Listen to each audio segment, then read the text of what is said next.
Good afternoon and welcome everyone to the first Friday lecture. Good afternoon and welcome everyone to the first Friday lecture for the month of November. Today's speaker is Katia Mitova, and Katia's title is Boredom, from Aristotle to David Foster Wallace.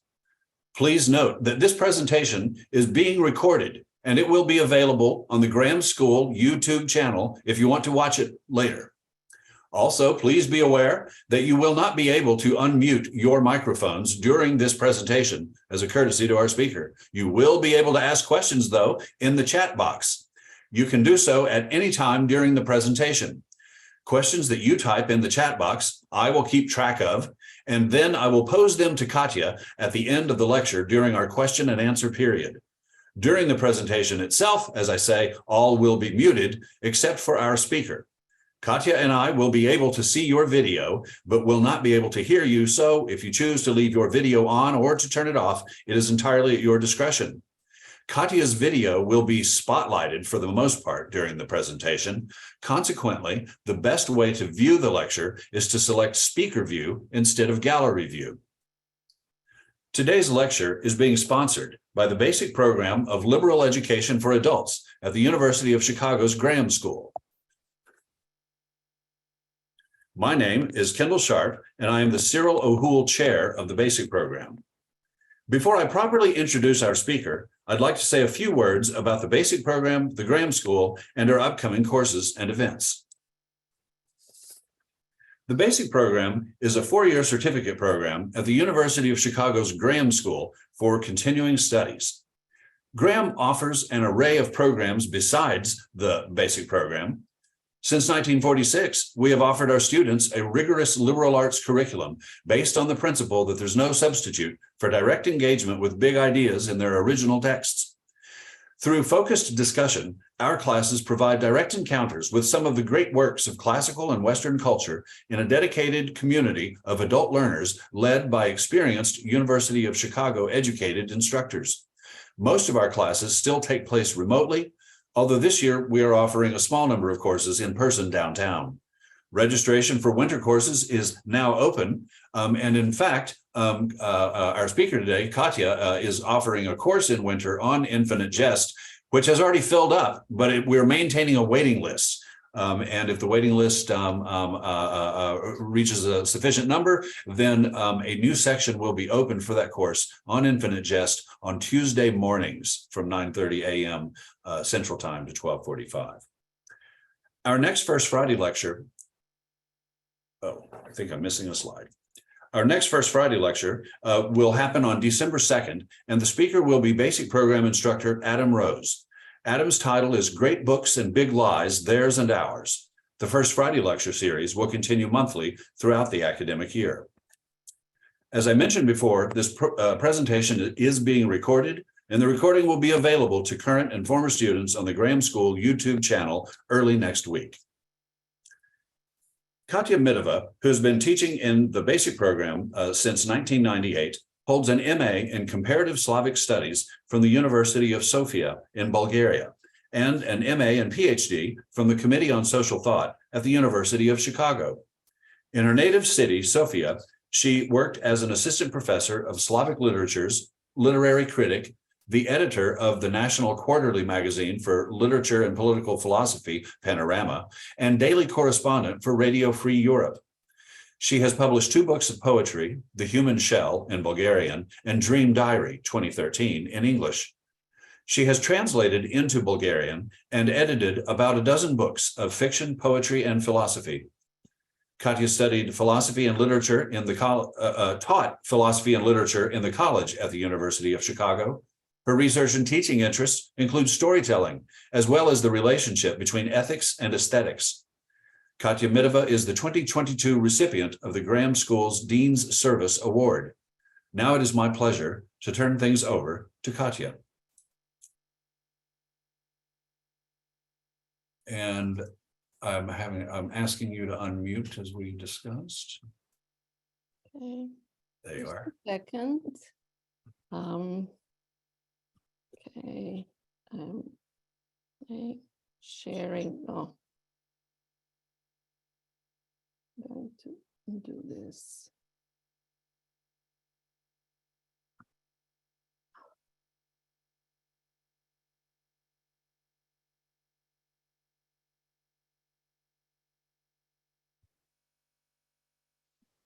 Okay, I hope I shared. Success. Okay, well, welcome everybody. I'm excited to have so many people whom I know who have been friends through the years through Graham School and the basic program, and some entirely new people with whom I suspect David Foster Wallace might be the connection.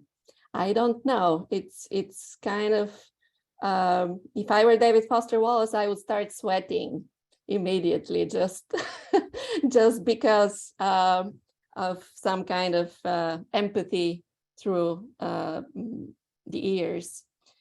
So that's my title. I just want to start with several disclaimers. The first one, it's going to be about Western culture. I'm not an expert on Eastern culture. I know if I include it, it will become a completely different presentation, no doubt about it. I'm not going to do a historical survey. We have too little time for this, and also maybe this is not necessary. I'm going to focus on boredom and the human condition, basically. I'm also going to move at some point to American boredom, hence David Foster Wallace.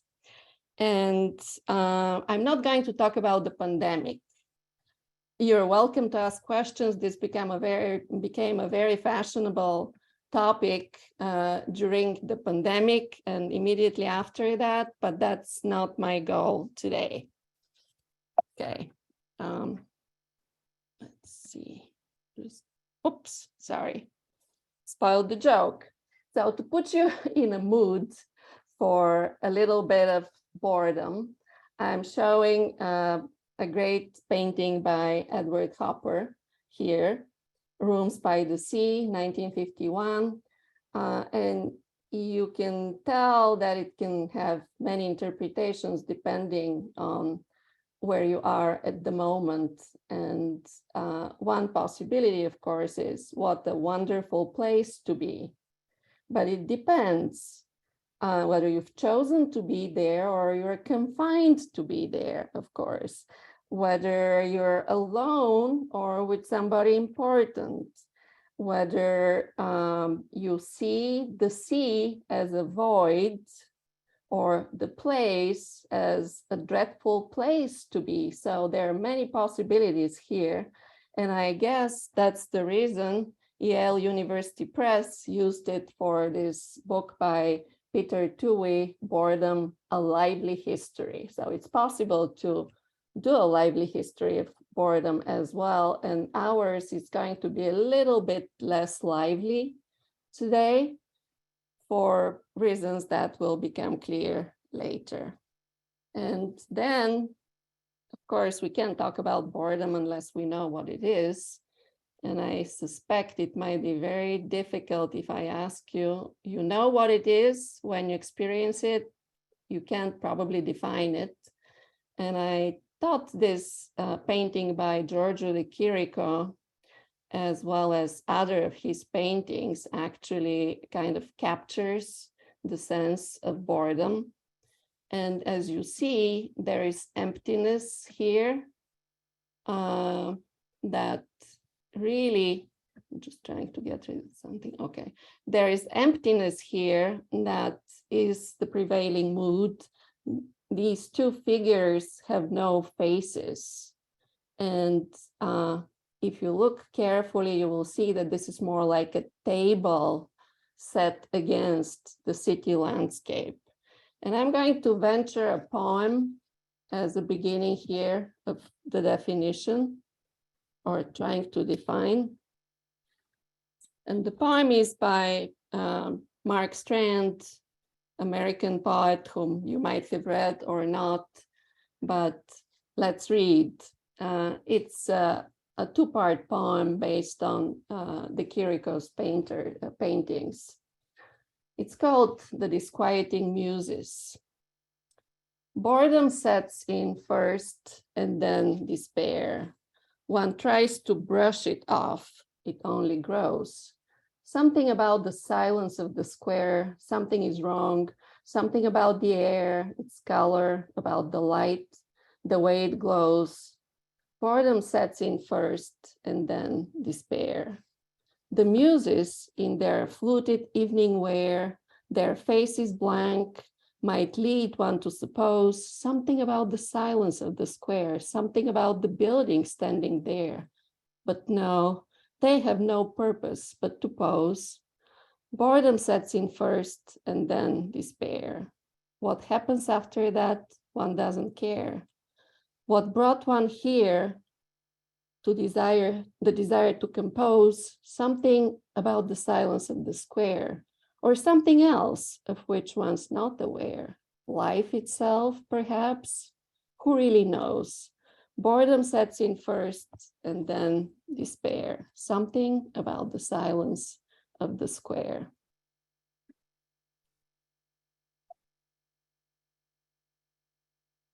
Boredom has a vocabulary in most languages, and I'm sure you are aware of at least several names of boredom. One is boredom itself, but it only enters the English language in the beginning of 18th century, and interestingly enters along with the word interesting. On this slide, I have surrounded it by several other words that are states expressing boredom. And one is the sense of emptiness, of weariness, even revulsion, but also a stronger feeling of dread and maybe fear. Other words that we are well familiar with, ennui, acedia, sloth, spleen, tedium, and then maybe a very important word is the German Langeweile, which means long while. The emphasis is on time. Boredom usually happens in time. Another interesting word is the Portuguese saudade, which is slightly different from the way we understand boredom because it includes nostalgia, it includes yearning, longing for something undefinable. Two other terms for boredom are very important here, and one is the dread of the void and some kind of foretaste of slow death, horror vacui, and the other one, horror loci, the dread of the emptiness of a particular place. So all this now, I guess, is accumulation of words, but not really a definition of boredom. And what I have tried to do is to create something as a continuum in order to answer the question of boredom. Sorry, I missed a slide somehow. Okay, so the boredom's continuum I have arranged in a very simplistic way, absolutely no doubt. It starts with situative boredom, for instance, waiting for something a long time. Then the boredom of abundance, having too much of something, sometimes it creates nausea. The boredom of monotony, of repetition, that causes fatigue and alienation. Then a kind of boredom that we might not have experienced necessarily, but philosophers talk about it, and maybe we have had a moment of it, which entails aloneness and sense of meaninglessness and emptiness and anxiety, and a kind of boredom that can be creative. I think children's boredom might be the best example. The disquiet, the absence, the invention, the discovery. If children are not given a an iPad, of course, if they're left to their own devices. So I'm going to give a couple of examples that might be surprising because they don't fit together. The word boredom appears very late, as I said, about 18th century, but situations of boredom are described much earlier. And while many of you might disagree, I would resort to the Iliad for the first situation of boredom. And this is Achilles in book 9, presented as playing the lyre and thinking about his life and rethinking his presence at the Trojan War, his participation in it, coming up with the idea that he could have a different fate if he weren't there, if he went home. Maybe the fate would be different. He even invents maybe the lie that he would have two fates, as his mother has told him, but we know already he would choose the fate of the hero as opposed to the fate of quiet life. But what's particularly interesting is this man has been in battle since early adolescence, 9 years now. That's the first time he's stopping and starting to think.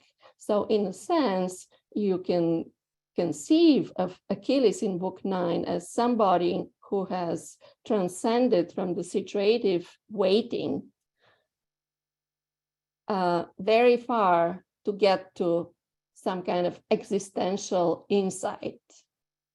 And it stops there, of course, we know because of circumstances, but to me, that's the first time in Western literature where a situation of boredom transcended, at least the beginning of transcendence is described.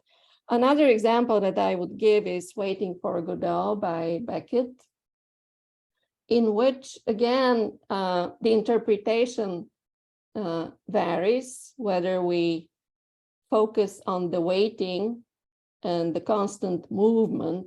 I can go on, I will go on. This sense of constant movement is there. And whether there is the existential insight at the end or at any point of the waiting and walking and the disquiet is basically up to us readers.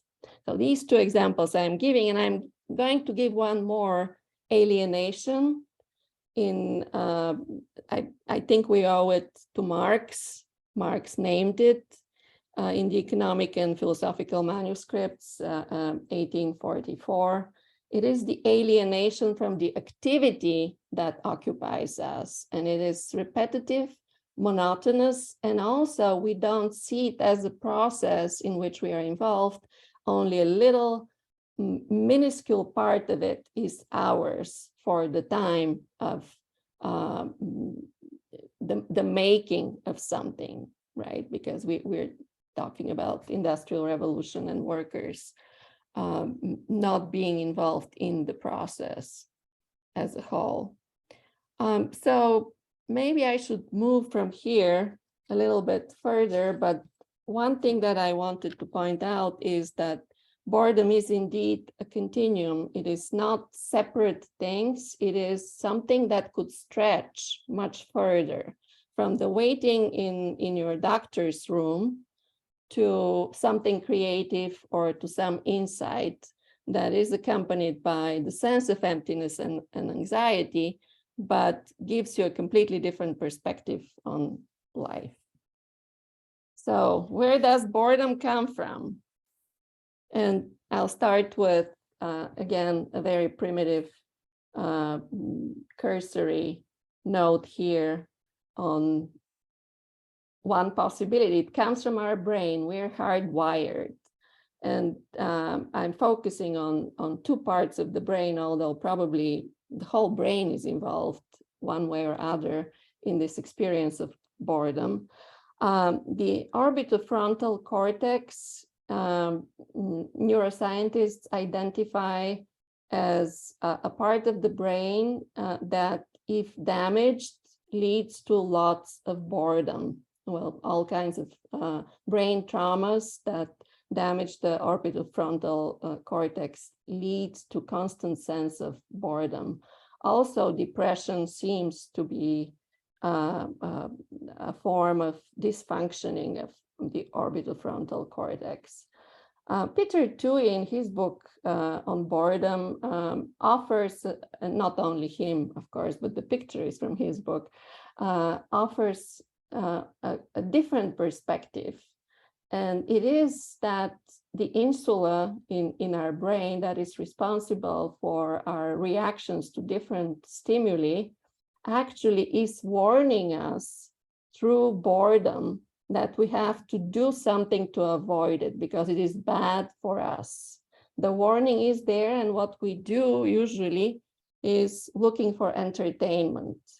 But the sense of it is something painful, unpleasant to be avoided. And that's, I guess, a normal reaction. Now, we don't differ from animals in this respect, especially mammals, and especially carnivorous mammals who have more time in comparison with the herbivores. So I would just invite you to think of animals in zoos or even your own pets.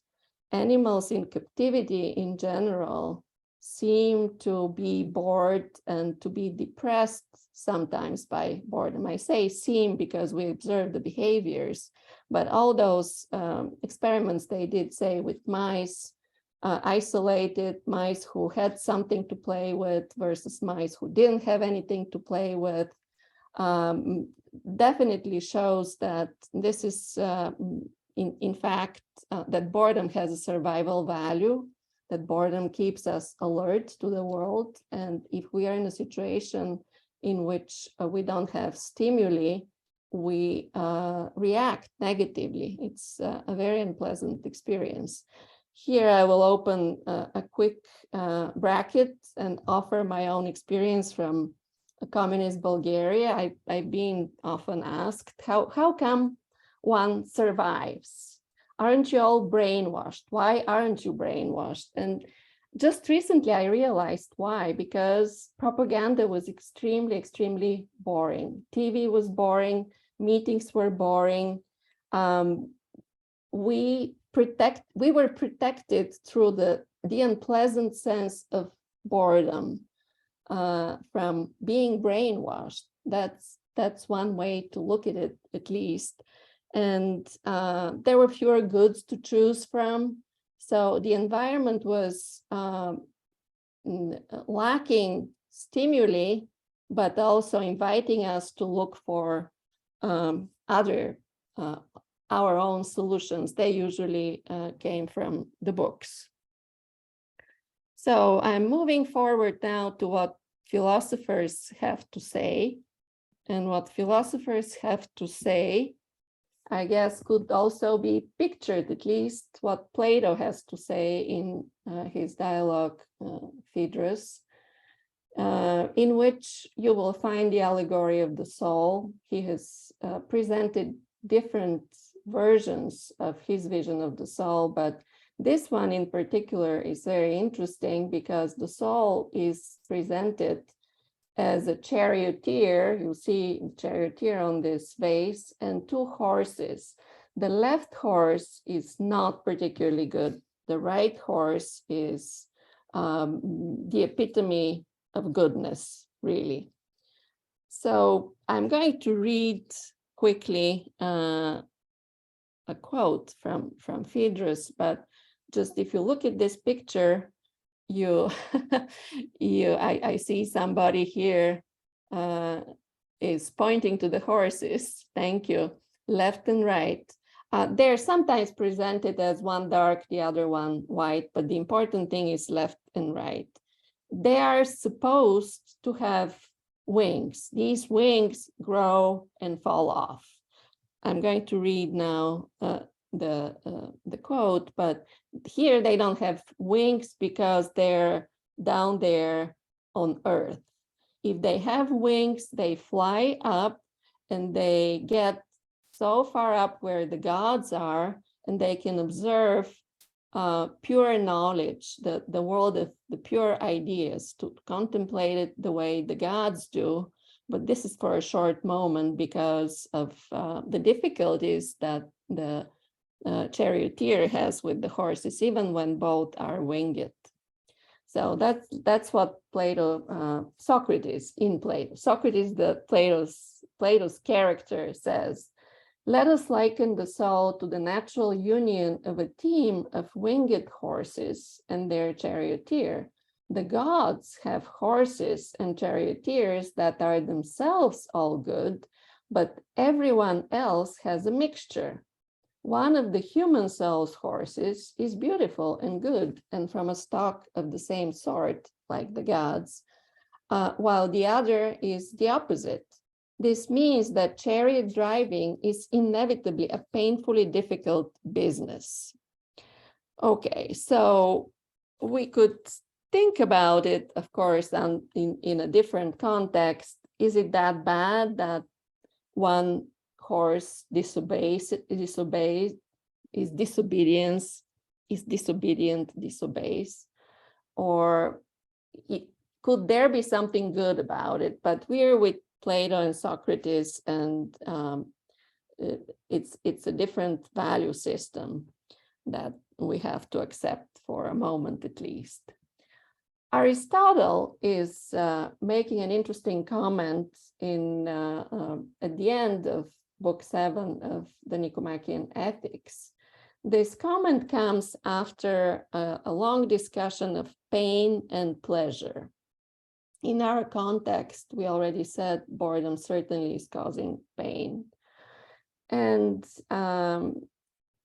this is what Aristotle has to say. If there is a being with a simple nature, like the soul of the gods, as Socrates imagines it, with the two good horses that don't cause any problem to the charioteer. If there is a being with a simple nature, the same action will always be the most pleasant to him. That is why the divinity always enjoys the single and simple pleasure, for there is not only an activity of motion, but also an activity of immobility, and pleasure consists in rest rather than in motion. But change is all, in all things is pleasant, as the poet says, because of some evil in us, because of some insufficiency, some badness in us, we need change. And yet, Aristotle makes us aware of the two activities of motion and of immobility. And that's really something very insightful and very important in a book on virtues. Without the activity of immobility, knowledge, in Aristotle's view, is not possible, really. We don't rush with a book in our hands. We sit down with the book in our hands, if this is a book, of course, that we get knowledge from. I'm moving on to another interesting quote from Lucretius in The Nature of Things. He describes a man who is very restive, doesn't like it where he is. He has the so-called horror loci, the place where he is at the moment, for some reason, makes him to run out, rush for some other place. So the man is rich and has two homes. He has a town home and a villa. Day after day, the great man leaves his place, yet comes back right again, because he finds no better world outside. He drives his nags top speed out to his villa as if it were burning and he to put out the fire. He is yawning before his foot has passed the door, in weary search for oblivion. He sleeps or turns and gallops away to town again. So this is almost a caricature, but you can see something that we might see in ourselves or in our contemporary society all the time. The interesting thing is somewhere else, not where we are. And while the word bored is not used here, the description of the state seems to be very obviously related to boredom, which has made the translator actually, where I put the ellipsis, include bored sick with home. From here, I'm going to go to a very grim vision of human nature, and you might have guessed this is Blaise Pascal in the Pensées, where we're in 17th century already. That was a huge jump. In the Pensées, there is a huge section about diversion and what diversion means for us and why we need it, and our inability to stay in the present, to stay at home, and how this actually makes us unhappy, although we are doing it in our desire for happiness. This is the grim picture here. Imagine a number of men in chains, all under sentence of death, some of whom are each day butchered in the sight of others. Those remaining see their own condition in that of their fellows, and looking at each other with grief and despair, await their turn. This is an image of the human condition. Being unable to cure death, wretchedness, and ignorance, men have decided, in order to be happy, not to think about such things. So we're here making the next step. The Lucretius man didn't know what his disease is. He knew something was wrong. According to Pascal, the disease is not thinking. We have decided not to think about it. That's why we want to be happy. We can't be happy, although we believe we're doing everything to be happy. I'm moving on because the idea in the description of these states, including Pascal's idea, is that boredom can be transcended, that we are capable of doing this. And Aristotle, whom I quoted earlier about the two activities, the one that's movement, the other one that is static,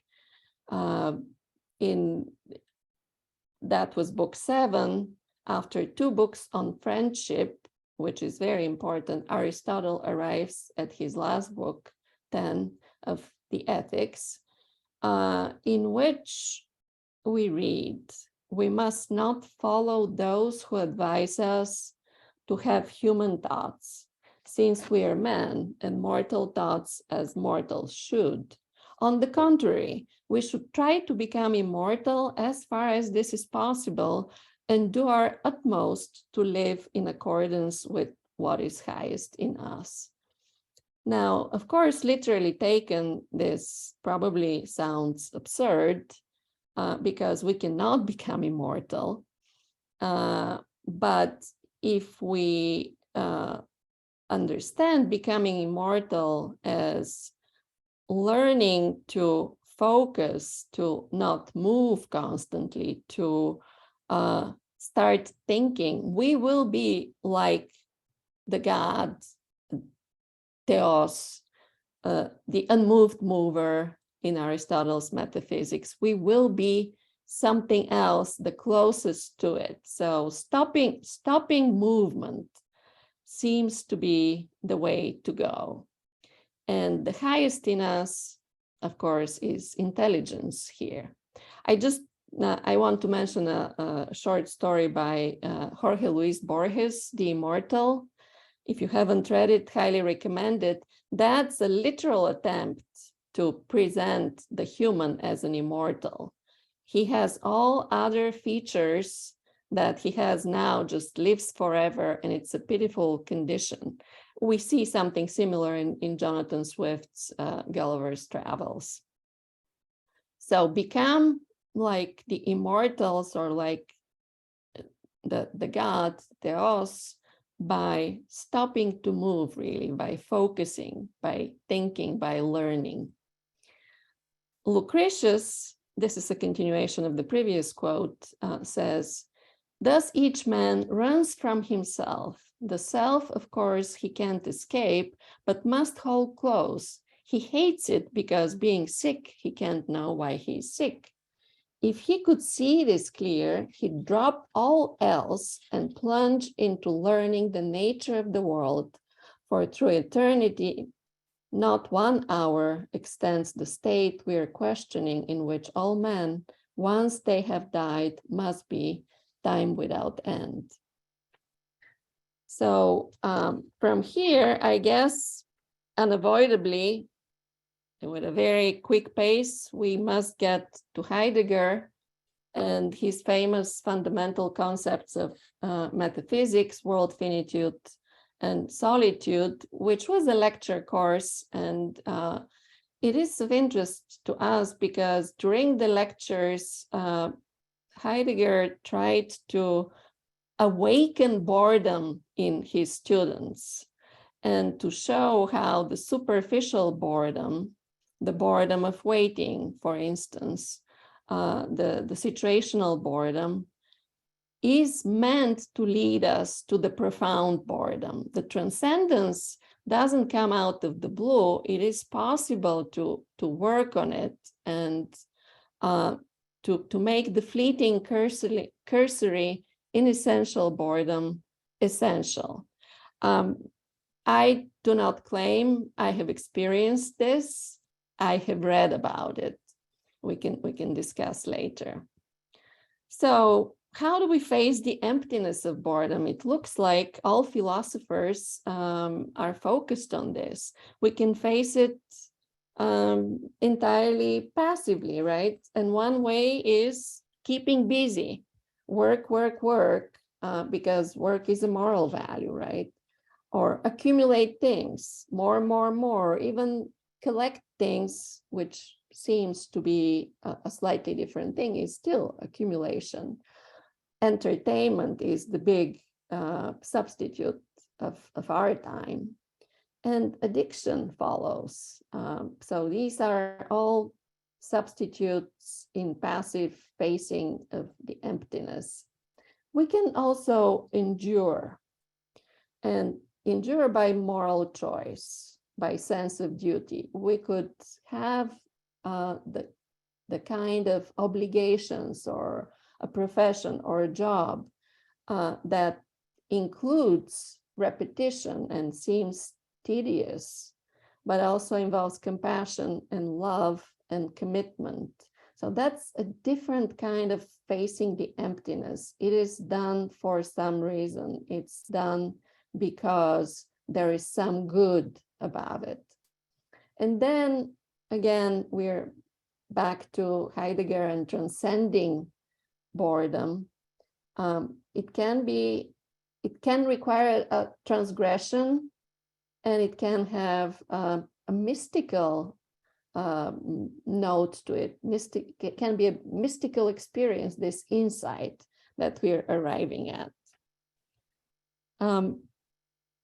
This might look familiar to you, but there is an essential obstacle to transcending boredom that American society has been experiencing forever, maybe forever, but it's a highly industrialized country in which work is a major value. And once you pronounce not working morally repugnant, call it sloth, present it as this little snail. Here, the deadly sin of sloth is always presented as a snail.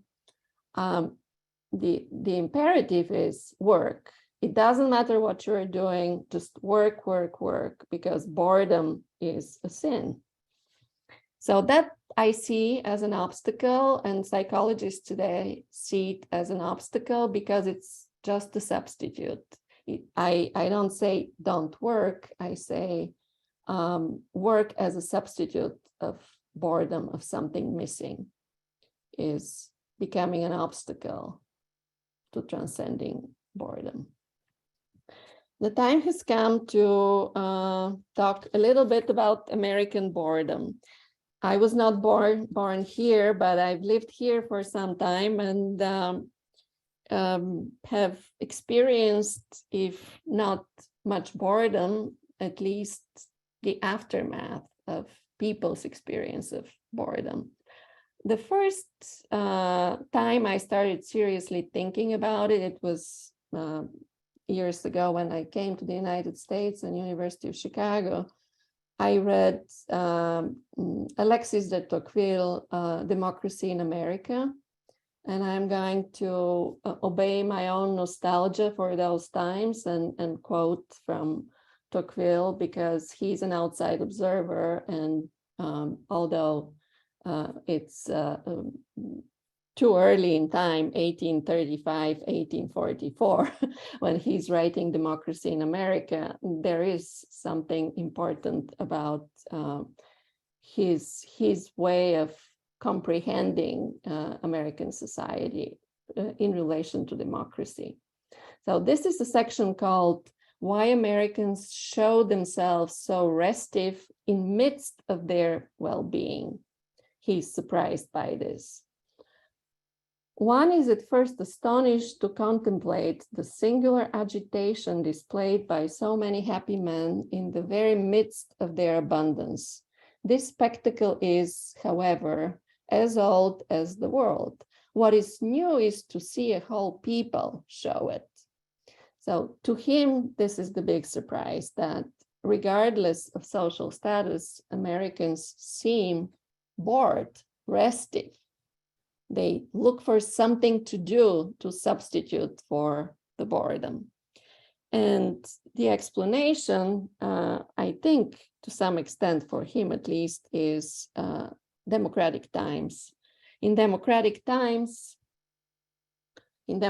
times, enjoyment is keener than in aristocratic centuries, and above all, the number of those who taste it is infinitely greater. But on the other hand, one must recognize that hopes and desires are more often disappointed, souls more aroused and more restive, and cares more burning. We might agree or disagree with this. I'm just offering it as an observation of an outsider. And now I'm going to propose a very schematic vision of the new phases of boredom that come with modernity, and the difference between the modern boredom, postmodern boredom, and post-postmodern boredom, which in a sense is a funny distinction because we're dealing probably with the same phenomenon. It's the attitude towards the phenomenon that changes. So modern boredom is usually associated with running away from traditions, kind of rebellious mood. Creativity becomes novelty, something new has to happen all the time, and Baudelaire's Flowers of Evil is usually given as an example. And the emphasis, the new thing is news, newspapers, fashion. Everything new is interesting. This is what people strive for the newness. I have given here an important reference to Kierkegaard's Either Or. It is the same time like Tocqueville and the Flowers of Evil, but in Kierkegaard we have a very clear distinction between the aesthetic, the world of the one who is concerned with the transitory, the aesthetic vision of the world, and the world of one who is concerned with tradition. Judge William versus A, just an initial, or Johannes in one part of either or. So this juxtaposition is very interesting because one thing about modern boredom is presented very clearly in either or. It is the phenomenon of Don Juan, accumulation, counting, adding more as an achievement and never being satisfied. We can talk more about this later, but that's a great image and a motif in the topic of boredom, accumulation. Postmodern boredom, or what is called postmodernism in general, seems to be wiser than modernism in the sense that it knows itself as a part of this situation of boredom. And because we know that we are bored and what we substitute for boredom, how we deal with this, we basically feel stronger, more aware. And this is a form of irony, of course. We know that we are not doing the right thing sitting in front of the TV for hours, but we are still sitting in front of the TV. And creativity becomes some kind of a game between the creator and the reader, the viewer, the consumer in general. The interesting thing with postmodernism seems to be that we, the enticed readers or viewers, practically become consumers, and we are involved in a game, but it's not our game. The rules are given to us. And then David Foster Wallace enters here with his famous essay, E Unibus Pluram, or Television and US Fiction. The essay was written in 1990. It's a kind of seminal because of the time and because of its importance of explaining David Foster Wallace's approach and development. But a moment comes when this ironic self-awareness doesn't give us much, doesn't allow us to escape from the boredom. We are in it, but crave for something else. This something else is truth, sincerity, direct involvement. We become questioners of what we see, what we participate in, and here is our chance to transcend boredom, to go further, not to be a part of it, not to endorse it, not to close our eyes to it. And because I already introduced David Foster Wallace, I'm sure many of you are familiar with his works, Infinite Jest being the most important one and the longest work he has written, over 1,000 pages. Among his essay books, essay collections, I've chosen one that also seems to be quite popular, a supposedly fun thing I'll never do again. And this essay that I just mentioned on American TV was published here. And his unfinished novel, published in 2011, kind of actually extracted from everything he left working on a novel called The Pale King. It was published in 2011. That means 3 years after his death by suicide in 2008. These three books are probably the most representative works of David Foster Wallace for several reasons, and I will move on to it in a moment. Just let's see. What did I do? Okay, I think I removed the slide by mistake. But if we go back to this scheme here, and even further, okay, somewhere here, if we're here, we talked about moral choice, enduring, and sense of duty. His unfinished novel seems to need to be located somewhere here between the sense of moral choice and enduring because of commitment and some other insight. The reason for this is it's a novel about boredom par excellence. It is a novel about what people do in IRS. How does it feel to be there and to work in a huge room with cubicles, checking tax returns. Now, there are several functions, of course, within IRS, and David Foster Wallace has become very knowledgeable about it, firsthand knowledge. If you're interested, you can learn more. Information is readily available. But what's particularly interesting is while it compresses time in a way that includes the 50s and the 70s and the 80s and maybe goes into some moment in the future, it emphasizes the difference between moral choice, which was civic duty, focusing on compliance with the tax law, people's compliance. In the 80s, when this changed and IRS became an institution that was responsible for the kind of income that our government could use, making money in a sense. The focus was not compliance, but collecting money, collecting taxes. People working there probably start questioning their commitment and moral choice and need some other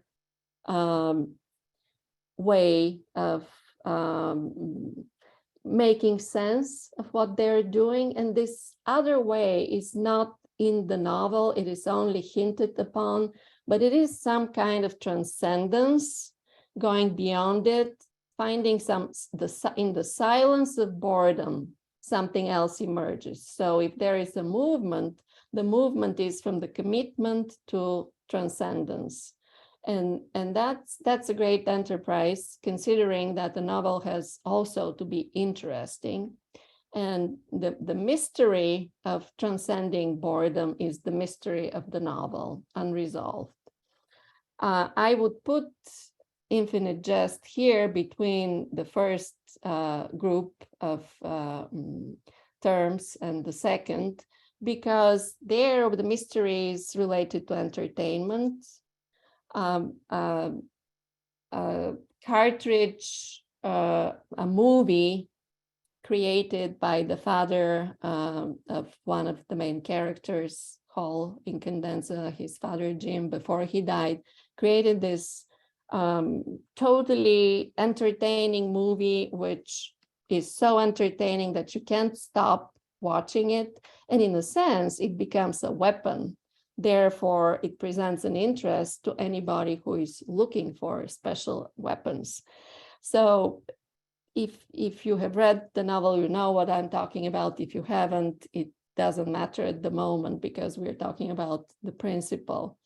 And the principle is boredom has two faces in the United States, and one is entertainment, and the other one, I think we'll talk about now about it. Okay. Oh, that's what I thought I missed. Sorry, it was here. It was here what I wanted to show. One thing I would add that when we're looking for substitutes, we're focusing on the product. With commitment, one has to focus on the process, and this is where the endurance comes in. But this is potentially where the joy might be coming from, the joy of doing something that makes sense, even though it is monotonous. And it could be a loved one for whom you care, could be compassion for people. It's not always that interesting. It's not full of novelty, but it is a commitment and a focus on the doing, not on achievement. So I'm moving on to a quote, another quote from a famous story by David Foster Wallace. It's an early story written in the 1980s, anthologized in 1992, one of the best American stories. It's about a 13-year-old boy who on his birthday has decided for the first time to dive into the pool from up there where it is so scary to be. He's doing it the first day, the first day of his new life. He's now 13. On that day, he's becoming 13. What's particularly interesting about this story is it's extended in time. It's a short moment, really, realistically, but in fact, it's extended into about 10 pages. And the boy is climbing the ladder up there where the others are, and is about to jump. And everybody looks bored to him, and he tries to look bored as well, because this is how it is. And it seems impossible to him that everybody could really be this bored. And then at the very top, this is what he's thinking, the second part of this quote. You decide this needs to be thought about. It may, after all, be all right to do something scary about thinking, but not when the scariness is the not thinking itself, not when not thinking turns out to be wrong. At some point, the wrongness have piled up blind, pretend boredom, weight, thin rungs, hurt feet, space cut into laddered parts that melt together only in a disappearance that takes time. The wind on the ladder, not what one would have expected. The way the board protrudes from shadow into light, and you can't see past the end. When it all turns out to be different, you should get to think. It should be required. I highly recommend this story. You can also find online the reading of the story, a recording by David Foster Wallace himself. The interesting thing for me particularly here is that this is a divide. The boy has been a child before. Now he's becoming a man on his 13th birthday. And being a man means belonging to the bored crowd that he's observing, pretending to be bored. That's what he sees others are doing.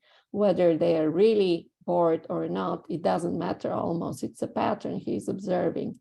But he's still with his childhood, where boredom was something else. Boredom probably was very creative. And now he has to think. That's the antidote to boredom, really, the desire to think. It should be required. When the scariness is the not thinking itself, that's really the bad experience. That's the really scary thing, not thinking. Pretty insightful for a 13-year-old, and of course, David Foster Wallace behind his character. But that, I think, is the main juxtaposition that we find in his writing. Boredom is a common experience, and one way to deal with this, obviously, is entertainment, which leads to addiction, leads to loneliness.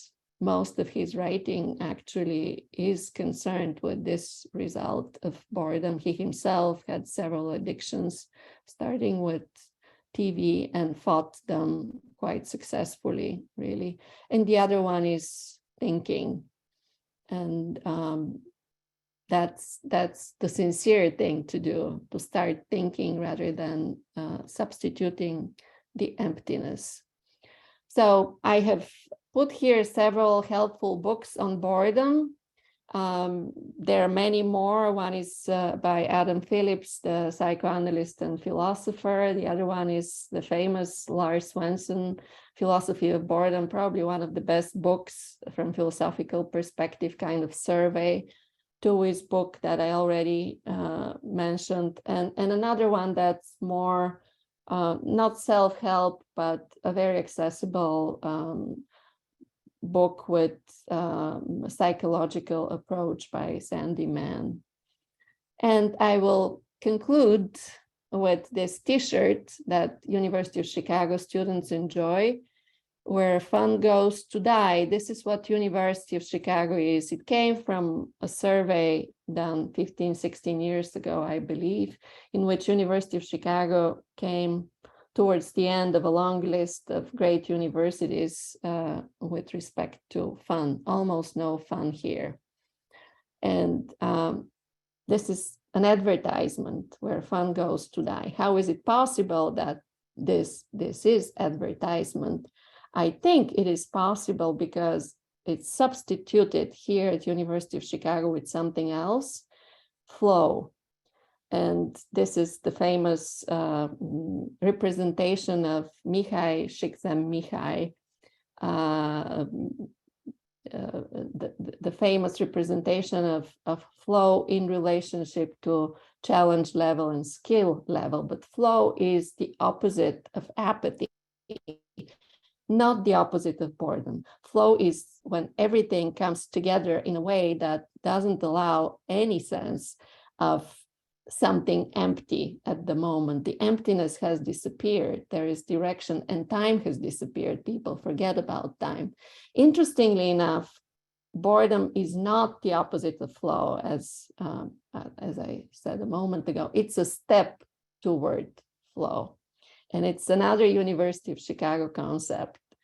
Fun comes here to die, but flow is born. And so my last picture comes from the thinker, from Rodin's famous sculpture, The Gates of Hell. You have this man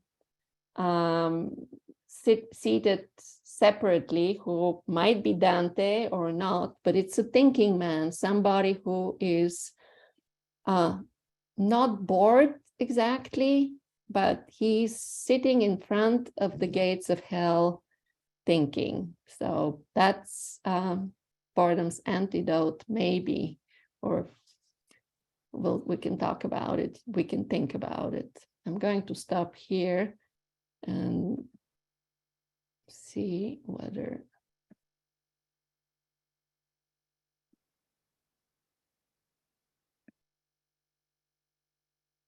did I stop sharing? I'm not sharing, right? Correct. I'm sorry, something changed in my setup as I started the presentation and caused some trouble. Apologies for these. Yeah, no, and apologies on me too. I'm experiencing a mouse malfunction. Okay. My video came back. All righty. Thank you, Katia. And let's see here. We have some questions for you. Let's see here. The first question comes from Erasmo Passaro, who asks, oh, and I must say, Erasmo made several contributions, especially about neurology, to the chat, but only one of Erasmo's contributions ends with a question mark. So that's the one that I'm going to pose to you. Erasmo asks, I think we need to distinguish boredom, ennui, hopelessness versus depression. And does ennui contribute to this?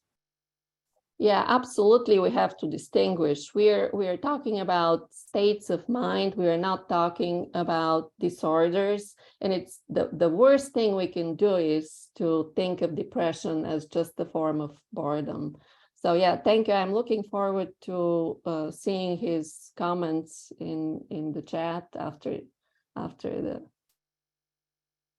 the conversation ends. Thanks, Katia. Thanks, Erasmo.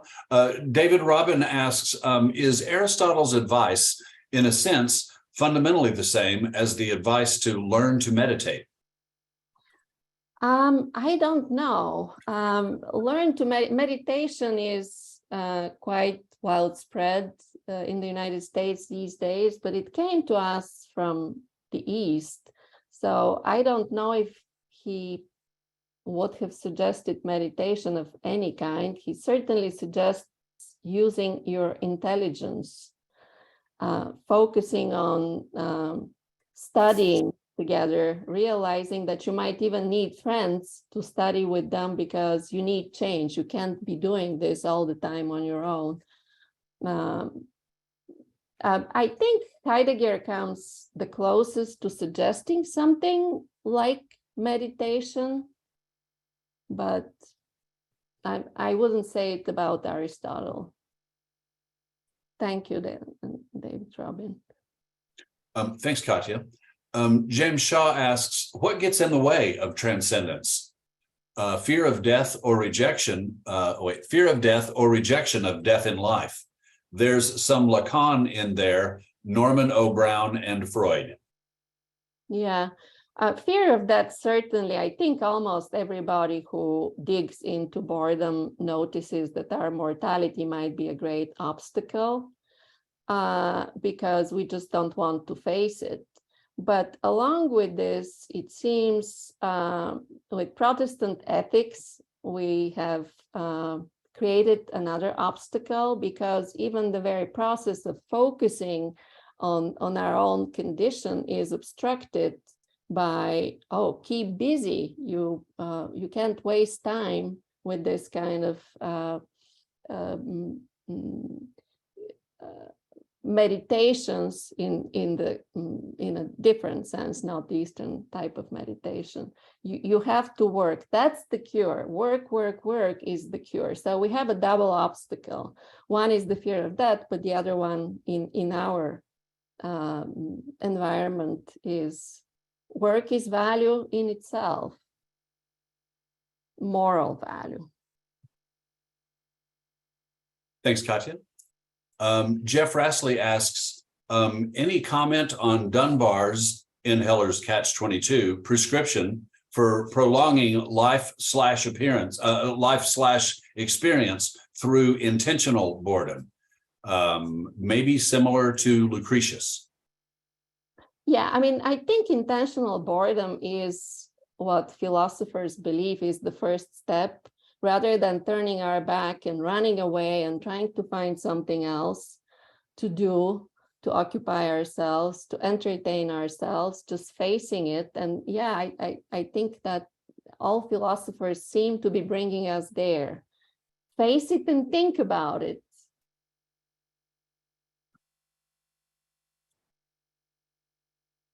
Thank you, Katia. Thank you, Jeff. B. Gert asks, what is the best response when children say, I'm bored? Well, I think he probably knows. Don't turn on the TV. Don't give them the iPad. Give them something creative to do, and you'll be surprised how inventive children can be. I think that's something that we miss today. We don't allow people and children even to be bored. Thank you, Katia.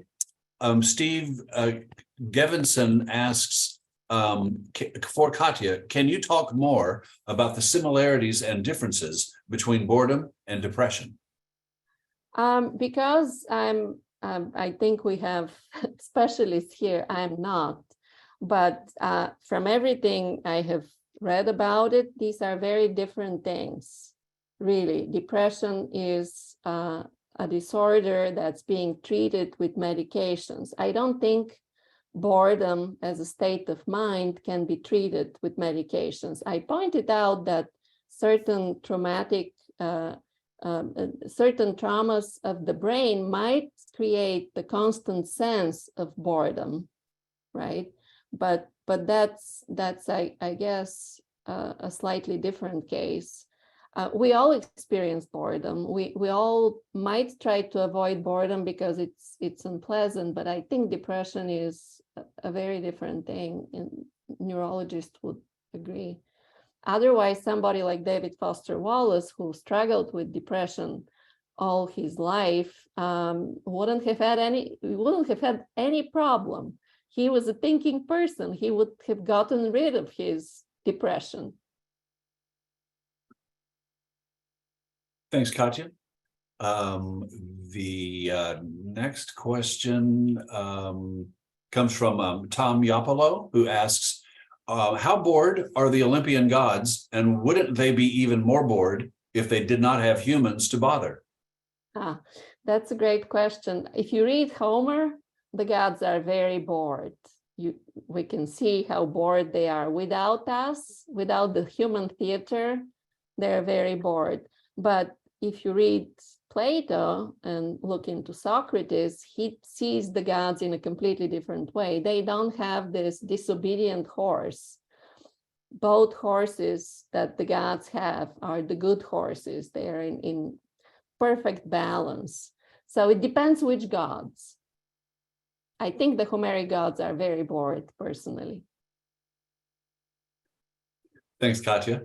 Let me check the time. Okay, we got 4 more minutes. Ira Pilkin asks, it seems to me that as far as boredom is concerned, all roads lead to death and fear of death.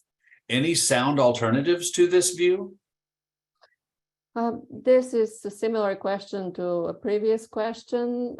Yeah, the sound alternative is to accept death, to accept that this is a part of life, as we've been advised by wise people. And once we accept it, then we can think about life without being bored. But otherwise, it's just an escape. I think everything we read written by somebody wise, thinking and rethinking this, shows one thing: we try to escape that, and we shouldn't.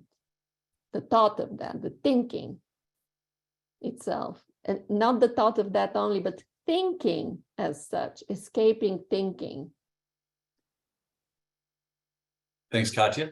The next question comes from Michael Berkey, who then asks, as I recall, there was another survey taken of University of Chicago students by the editors of the Maroon before the one that produced the slogan, "Where Fun Goes to Die." When asked what kind of knowledge was most worth having, the most frequent response was carnal knowledge. Any comments? Yeah, I mean, okay, well, that's a great question. Carnal knowledge would imply a completely different area of a different way to conceptualize meaning.